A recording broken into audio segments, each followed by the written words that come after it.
Well, Aquarius, it's July 2013. I'm Dadhichi from Astrological.com.au. This is your month in focus. I just want to briefly talk about this very, very important aspect between two of your important planets, Venus in the 7th house and Saturn in the 10th house. Relationships and your work are somehow tied in, especially up till the 8th, but not necessarily in a good way. You could be opposed by those you think are your allies, those you think love you. Now, you have to understand that if there's opposition to what you're doing, there may be good reasons in their mind.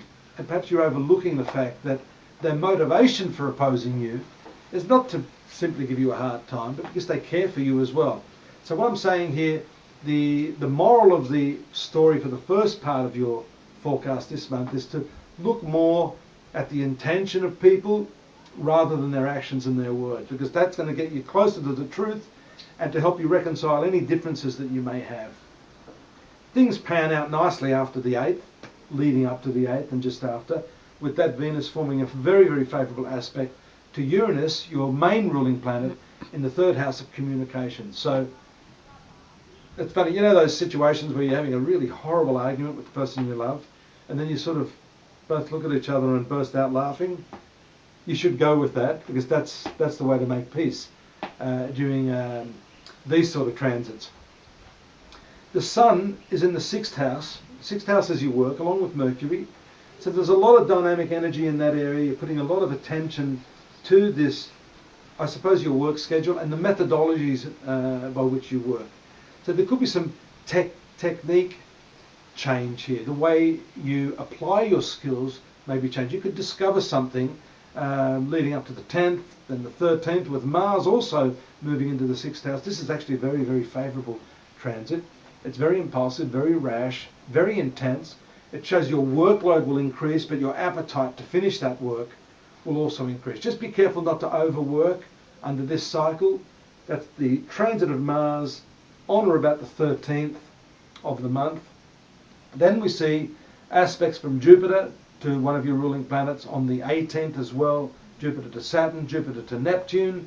These are financial aspects as well. Whatever confusion you've had over money matters. There could be some debts or some bills or some lost money, something of that nature. There could be some good news at that time. Money you've been waiting on. The check's in the mail. Oh yeah, really? Well, this time it's true.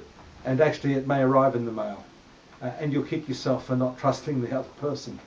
The 21st is very interesting, as is the 22nd. We see the direct movement of Mercury. Mercury is very important for you because it actually has a lot to do with your spiritual life and your health.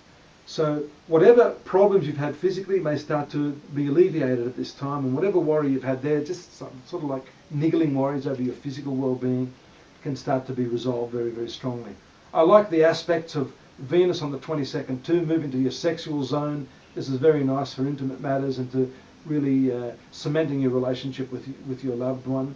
And here we see Sun moving to the 7th house around the same time, the 23rd. So a nice end of the month in terms of a relationship connection there and strengthening those ties of love.